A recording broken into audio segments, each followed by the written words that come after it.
애들이 되게 많이 그런 얘기를 해요. 아, 저 IQ가 한 10점만 높았으면, 15점만 높으면 저 정말 공부 잘할 수 있을 것 같아요 라고 하거든요.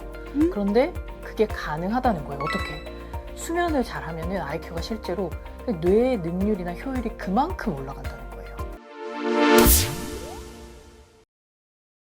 그렇게 집중해서 공부를 하잖아요. 그럼 우리가 생각하는 것처럼 막 8시간, 10시간 이렇게 공부하지 않아도 그 시간 동안 낮은 효율로 공부하는 것을 짧게 3시간, 4시간만으로도 그 효율을 달성할 수 있다는 거예요. 잠 자는 동안 이렇게 아데노신이 분해돼요. 그리고 또 있어요.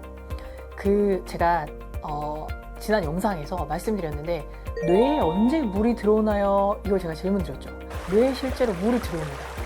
브레인 샤워라고 하는데 물이 들어와서 이런 아데노신이나 그 외에 많은 노폐물들을 씻어내요. 그런데 이게 언제만 가능하냐면 잠잘 때. 무슨 말이냐면 우리가 잠자는 동안에 척추에 있는 척수액이 뇌로 들어와요.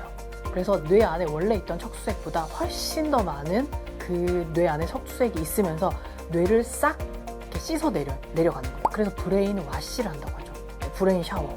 실제로 그 과정을 통해서 우리 몸에 쌓였던, 뇌에 쌓였던 노폐물을 씻어내고 잘 회복하고 나서 아침에 일어나면 머리가 맑아지는 거예요.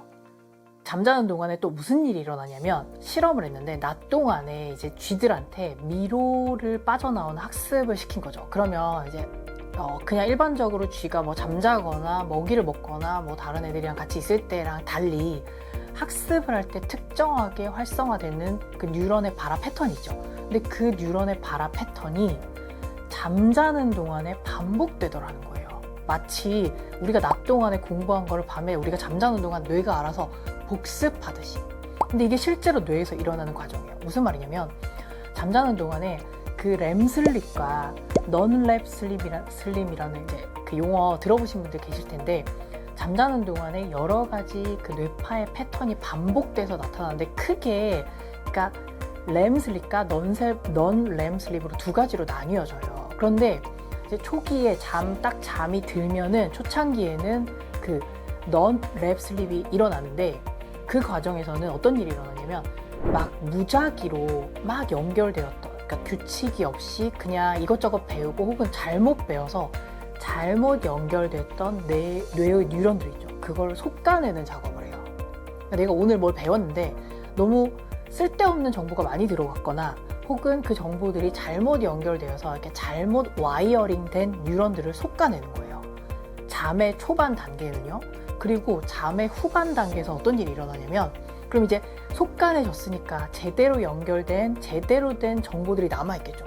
그것들을 더 단단하게 강화시키는 역할을 하는 거예요. 그러니까 우리가 그 잠을 잘 자는 동안 실제로 내가 낮 동안에 학습했던 그 뉴런의 패턴들이 뇌에서 반복되기도 하고 컨솔리데이션이라고 공고화되는 과정을 거쳐요. 그리고 단기 기억에 저장되어 있던 정보가 장기 기억으로 넘어가서 사라지지 않고 기억되는 것도 하지만 잘못 들어온 정보들을 제거하고 그리고 제대로 된 정보들을 강화하는 것까지 이제 뇌에서 한다는 거예요. 근데 이제 사람마다 이제 수면 패턴이 조금 다르기도 하고 우리 수면 패턴은 사실 24시간이 아니에요. 시계가 24시간이고 우리가 그 시간을 24시간으로 설정해놨지만 24시간보다 조금 더 길어요. 그리고 보통 해가 지면은 그때부터 이제 우리 몸에서 멜라토닌이 분비되면서 어둠의 호르몬, 그러니까 빛이 없을 때 멜라토닌이 분비되면서 잠잘 준비를 시키는데 나는 원래 10시에 자는 사람이야. 그리고 나는 항상 12시에 자는 사람이야. 이렇게 각자의 수면 패턴이 있잖아요. 그게 있음에도 불구하고 제가 아까 말씀드렸던 그 수면에서 초반 단계와 후반 단계에서 그 사이클은 내가 몇 시에 자는지랑 상관없이 그러니까 전체 지구의 흐름이랑 연결이 되어 있어요. 그러니까 무슨 말이죠? 내가 늦게 자고 일찍 일어나잖아요. 그럼 내가 무슨 수면이 박탈당한 거죠? 그러니까 전반부의 수면이 박탈당한 거죠. 그러면 어떤 일이 일어나냐면 불필요하고 잘못된 오류의 정보들을 솎아내는 과정을 놓친 거예요. 그래서 내가 일찍 자긴 했어요. 내일 아침 일정이 있어서 일찍 일어났다. 그래서 후반부 수면을 놓쳤다. 그럼 어떻게 된다고요? 제대로 들어온 정보를 공고하게 하는 과정을 놓쳐요.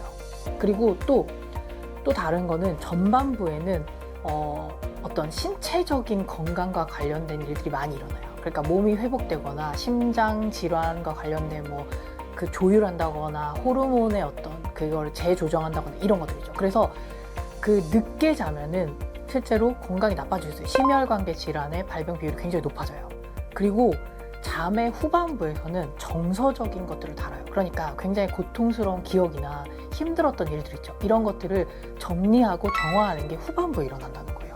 그러니까 굉장히 사실은 잠자는 동안에 정교하고 많은 일들이 일어난다는 거예요. 그러니까 앞으로도 수면에 대해서 굉장히 다양하고 구체적이고 실천적인 정보들을 여러분들과 나눌 건데, 이제 이번 시간에는 이렇게 전반적으로 잠자는 게 왜 이렇게 중요하고 내가 왜 잘 자야 되는지에 대한 여러분만의 여러 가지 이유를 얻으셨을 거라고 생각을 해요.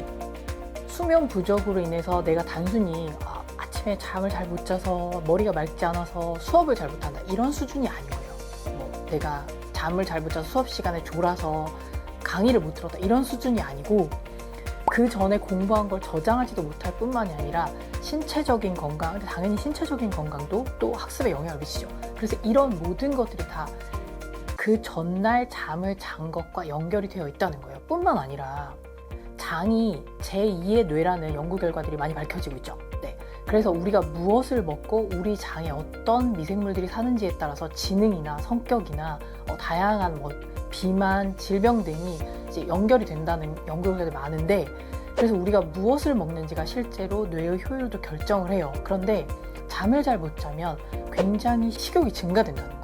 그 이유는 포만감을 느끼는 호르몬은 억제되고 배고픔을 느끼는 호르몬은 증가된다는 거예요. 그리고 잠을 제대로 안 자잖아요. 그럼 약 몇백 가지의 유전자의 발현이 억제된다고 해요. 구체적인 난국이에요. 잠을 잘 못 자면 수명이 단축될 뿐만이 아니라 그 모든 기능들이 다 제대로 작동하지 못한다는 거죠.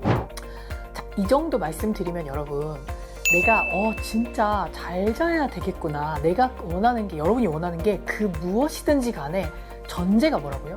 우리 아직 공부 잘하는 방법 가지도 않았어요. 그런데 공부 잘하는 방법에 가기 전에 반드시 잘 세팅해놓고 가야 되는 우리 일상의 습관이 뭐다? 잠이라는 거예요. 잠을 잘 자야 어떤 방법을 얹어도 효과가 있는데, 아무리 좋은 방법이나 아무리 신박한 그 공부 방법을 알려드려도 내 뇌가 잠을 잘 자지 못했다 그러면은 아무 의미가 없다는 거예요. 이번 시간에는 우리가 왜 잠을 잘 자야 되는지, 그렇죠, 더더군다나 공부를 하겠다고, 공부를 잘해보겠다고 마음을 먹었다면 가장 기본이 뭐라고요? 잠을 잘 자는 거다. 수십 가지, 수백 가지, 수만 가지 이유가 있지만 아주 중요한, 여러분에게 어필될 만한 중요한 것들만 제가 뽑아서 우리가 이래서 잘 자야 된다라는 거를 정리를 한번 해봤습니다. 어떠세요? 오늘부터는 잘 자야 되겠다 이런 생각이 드시나요? 그래서 오늘부터 바로 실천하시고요. 나의 내일의 그 퀄리티는, 내 내일의 효율과 성공은 내가 몇 시에 언제 자는지에 달려있다라고 생각하시면 되겠습니다. 그러면 다음 시간에 또 뵙겠습니다.